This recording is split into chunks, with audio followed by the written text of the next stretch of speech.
How you guys doing? Welcome back to the Hospitality Playbook. Miguel here. We're going to be speaking about hiring negotiations in this episode. So, if you are in the midst of transitioning jobs, looking for a new job, or maybe you have an interview already set up, pen and paper is what you need. Take some notes, ask more questions, let us know what you think, and let's get into this topic of this episode itself. All right, so hiring negotiations. We all have gone through something along these lines when we have had a job, regardless of the level entry and or the position that you're looking for. The interview is the part that you have to have as a given. So let's talk about getting into different positions in hospitality. When you are looking for an entry level position such as support or front desk or server or something like that, there isn't a lot of wiggle room for the actual negotiation itself because the law is the law, the hourly rates are what they are, and a lot of the money that you're going to be making is actually based on gratuities and tips, right? But once you get into management, and once you start looking into different positions, and now you are in this path of growth in terms of your career as well as within hospitality, the negotiations start taking place depending on the job, on the position, as well as the company that you're applying for. Some businesses are standalone businesses, and that gives you a little bit of an understanding as to what is the money that you can make working there. And some other companies tend to be multinationals, right? Like they have locations all over the world, or in this case, all over the US.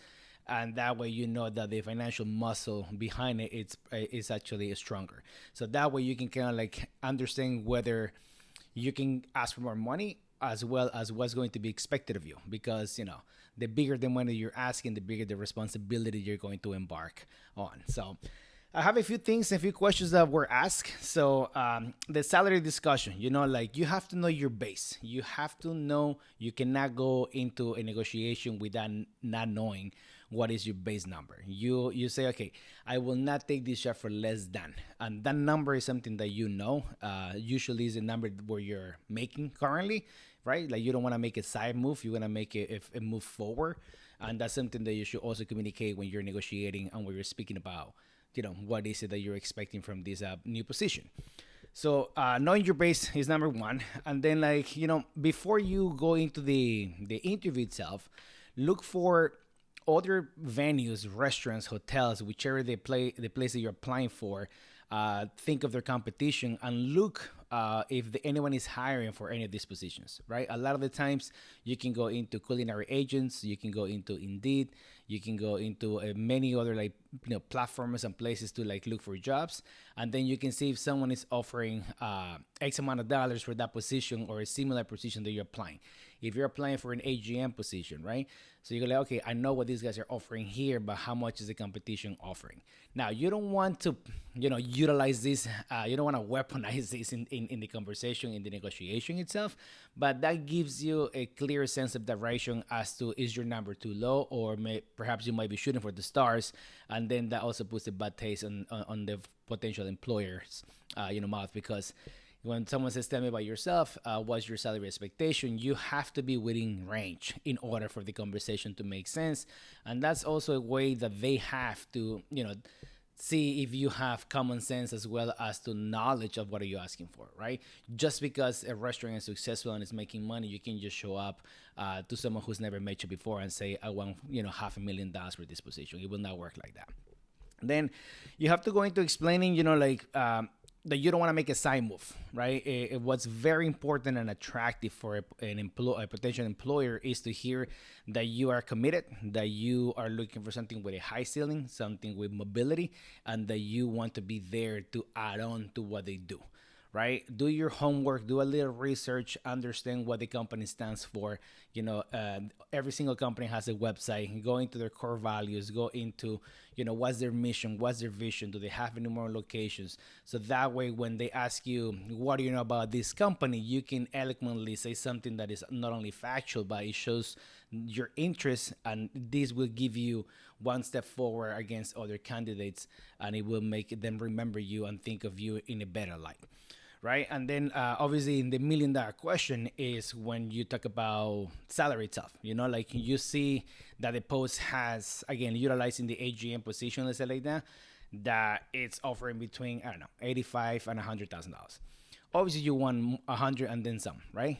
and you want to like get there in a way that it makes sense and in a way that you are letting your employer know, or potential employer in this case, that you're asking for something that is achievable and as well as something that it makes sense.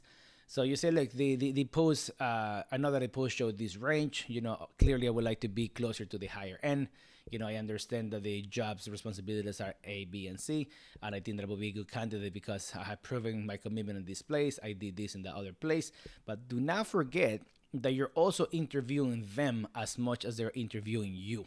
And you want to make sure that you ask the good questions, the key questions, and questions that are gonna make them think, and not in a way to put them in a spot, but in a way that you go like, oh, all right, like this person did not only show on time, did not only ask good questions, did not only the research, but the combination of all these things would truly separate you and give you advantage. Because usually, when someone is hiring, they gotta go through a second, third, or even more rounds of interviews just because it's a commitment, right? Like you're looking for the job and you're hoping that this job, it's amazing not only financially, but it gives you sense of direction that adds on to your career, that is a healthy work environment. And as an employer, training dollars, time, energy, harmony of the teams, making sure that you're putting a good player to lead. That way it becomes this dance of like, I ask you a question, you ask me a question, and we combine and we make something pretty cool happen. By default, the percentage of wiggle room in terms of dollars themselves is 10 to 15%, right? So like just know that if you're gonna ask for more than $100,000, it's gonna be tricky that they're gonna for you to ask for 120. The answer more likely is going to be no, right? Especially because that is like the higher end of like 85 to 100, right?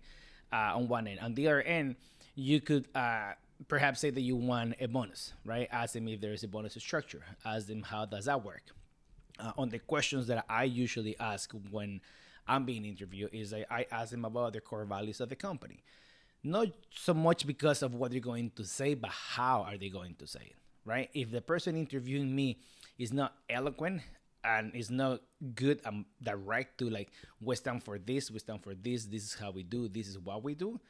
And it's like, well, like usually blah, blah, blah. Like you can, if the person interviewing you doesn't deliver an answer that is like strong, then you kind of have a little bit of advantage in terms of like, how can we negotiate better? Because they shouldn't be hesitating with this question itself. And then also ask if there's any bonus structure attached to it, right? Maybe you don't want to say, hey, I want $120,000, but in your mind you think, how can I get this extra 20 grand, right? Ask them if they have any KPI structure in order to get to the bonus a percentage that you would like to achieve. Well, is this yearly? Is this bi-yearly? Is this something that they can do quarterly? You can break it up and be like, you know what, maybe if we do X, like $5,000 every 6 months, and then a $10,000 bonus if I achieve everything. And then you can kind of like go into sales and so on and so forth. Another question that I like to ask that I think it makes sense is, what is their weekly revenue actually, right? And what's the breakdown into beverage and food, just for you to understand what's driving this business. And after that question, I also ask, what is the size of the team that I'm going to be overlooking and or managing directly? Because that way you can portray a picture in your head of say, okay, as an AGM, I'm going to be directing 2 managers and 30 employees directly. And that comes with hitting these numbers under this usual breakdown. Let's say that is 60% beverage and 40% food. And then also you have all these hours of operation, and then you have to be on the floor. And at the same time, you want to push those numbers, and then you start thinking, okay, can I push these numbers more on food and or beverage? Do we have slack or wiggle room on brunch, or is it late dinner that's getting weak, or whatever the case may be? So you start talking about more precisely as to where you can compensate and what is your plan in order to drive the business towards the direction that the company has. And then you start kind of like, insinuating that you don't say it's not going to be for free. You don't say, well, if I do this, then what am I getting out of it? You have to remove the transaction out of it in order to make it a conversation with a common goal. And that way everyone, comes together for the same goal and with the same purpose. Another question that I like to ask is, within the job description that I'm planning on embarking on, if I were to be considered the right candidate for this position, what is the 80/20 rule of that job description itself? What is the 80% of it that I have to get involved with, and what is the 20% of it that's going to generate either 80% of the things that I want out of, or what is going to generate 80% of the problems that I have to, take care of. Like, what is the pressing matter? What is the biggest thing that you're facing a challenge with right now that I can come in and help you solve? That way your problem solving comes across, your team player, like a soul, let's say, that also adds on to the conversation. And it's usually a question that the interviewer really appreciates, because nowadays no one really rules by force. No one really rules by fear. Like the Roman Empire didn't work out, so don't think that your style will. So what you want is to make sure that you're a true leader, that you install the things and the values and the vision that you want out of your team, and the team can relate and see and feel it, so for them to also do what you're asking them to do, rather than drink the Kool-Aid, work here, do what I say because I'm your boss. Like, usually people don't quit jobs, people usually quit managers, and you don't want to be one of those people, right? And then you can keep moving forward, and then just do like, like the conversations, the follow-ups as to how the whole thing can work out. You have to be grateful. And another thing is, like, don't be super quick to send a follow-up email after the interview. My recommendation is give it 24 hours. Like, more things will come to mind subconsciously. Usually if you go like, I don't know if this is the right place, 9 out of 10 times it's not the place. So don't waste your time, or others in this case, and your energy. And that way you also want to make sure that when you come back and when you do a follow-up email, is within 24 hours, and do it usually during the day, right? The person who interviewed you is someone who's in charge of a position and a team. And the morning is like the key part of organizing everyone's day. So if you send an email at 8 p.m., that's going to pretty much sit there and be responded the following day, which you don't want. And by the day after, everything is going to put on the back burner, because the interviewer might be interviewing, I don't know, 30, 40 people. So what you want is for your thank you follow-up interview to have that on the subject of the email. Thank you for your time, or thank you for the interview, or something short and sweet that, the interviewer clicks on it. And then the email itself cannot be super long, right? Make it like 2-3 lines max. Thank you so much for taking the time to meet with me yesterday. It was very interesting to hear about this opportunity. I would love to add on to the company because I see myself growing with you guys. That's it. That's all you have to say, right? It's just more of like a reminder that here's my name. I did apply and I am interested. That's it. Everything else you will have the chance to talk about if you're the right fit, and or if you want to accept the offer, right? So like, those are the things that you want to make sure that when you're negotiating, you're interviewing as much as they're interviewing you. You're asking for what's the base of the salary, what's the top of it. You want to ask for mobility. Are they big, with promoting from within? You want to ask, like where do they see the company going in 3 to 5 years, because you also want to be part of that trajectory and growth, not only as a business but also as a person and as a career. You want to show commitment, and you want to ask them the questions that are gonna make them think slightly differently, and like, instead of just like the basic questions: do you have benefits, do you do this, do you pay for my transit, do you blah blah blah. Like, that's cool, but that's gonna be on the offer letter, right? Like, that's something that you can get yourself out of, like, basic research about the company. So these things you want to like make sure that it doesn't come across as like, what are you offering me, but instead is like, what you're offering me and what I'm offering you, is this a match? So ask those questions, just ask them when it makes sense, and feel the temperature of the conversation, but do not open with these things, right? You want to make sure that if you have a wedding planned out, right, it's not the first thing that comes out, right? Because you don't know if they're going to offer you the job or not. Do not mention this in the original interview. Make sure that you do this once the conversation you see it going somewhere, right? Then you go like, by the way, I didn't want to burden you with like personal things that I had planned out already, but now that I see the conversation is getting to a point, I feel like I have to mention it, because I don't want this to be a deal breaker or something that throws the whole conversation off. right?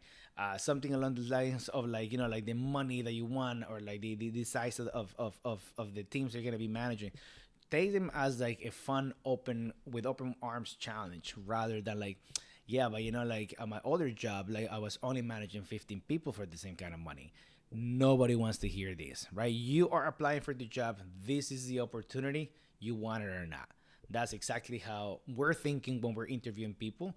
And that's kind of like the whole trick of it, right? Like, I understand that everyone has expectations, but just when you're a guest and you're going to purchase something or to dine, or you do anything online, like you don't care about anything else or the similar product. You care about the one that you're trying to get, and you want the best out of that one. So it's kind of like the same thing. So as a wrap up for the whole topic of hiring negotiations, I will summarize it in a few points. Salary discussion is important. Don't get bottlenecked on it. Make sure that you understand what's like the base and the top number of the salary itself. Looking into similar venues will give you an advantage of understanding for how much you can ask.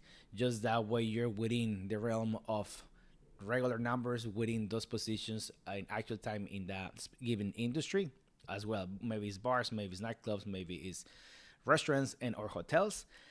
You can also make sure that you understand what's the 10 and 15% in real numbers when you are trying to like, be like, what about this or what about that?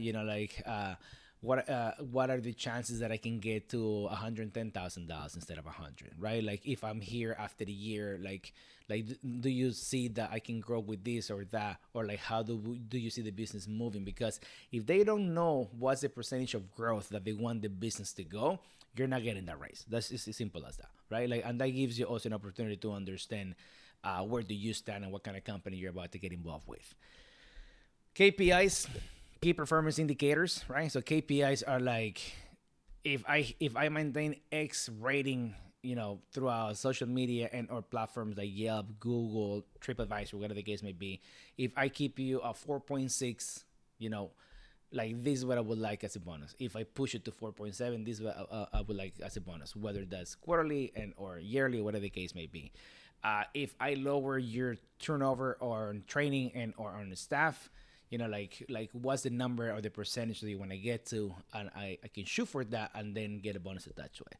Another KPI that is pretty standard is also sales, right? Like how can I make sure that the sales get to the numbers that we want? How do we do the staff trainings? How do we teach the staff to like sell organically, rather than every time that someone says, what do you recommend? The server, the bartender, or whomever it may be, recommend you the most expensive dish in the menu. That's not organic. That just comes as like, I'm here to like put my hand in your pocket, and a lot of the times it backfires rather than anything else, right? As for the size of your team, that puts the actual job weight on the table.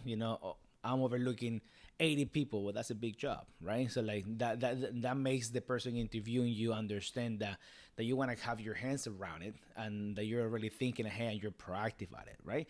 And then as for the core values, right? The core values, I love that question, because they should be able to tell you exactly, we're an equal opportunity type of establishment, right? We do not discriminate, blah blah blah. That's something that you want to hear. The work environment is healthy. We do have a solid infrastructure, whether it's a finance department, whether it's HR department, where there is marketing department and whatnot. So that you can lean on an actual foundation. And then, like, what do you stand for, right? Are you here just to make money? Are you running a balance sheet, or you're running a team of humans who have feelings and care for each other? So understanding that those answers will give you clarity as to like what kind of a culture of a company you're going to be in.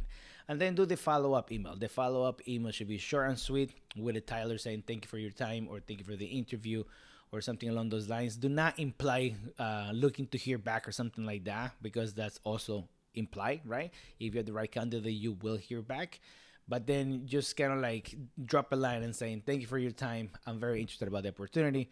I would love to discuss any further details, were I to be the person who you think is a good fit for you. So that's it, guys. That is hiring negotiations. If you have any comments, any questions, please drop a question, drop a line on our link. Follow us also on YouTube, and I hope to talk to you on the next topic. Take care.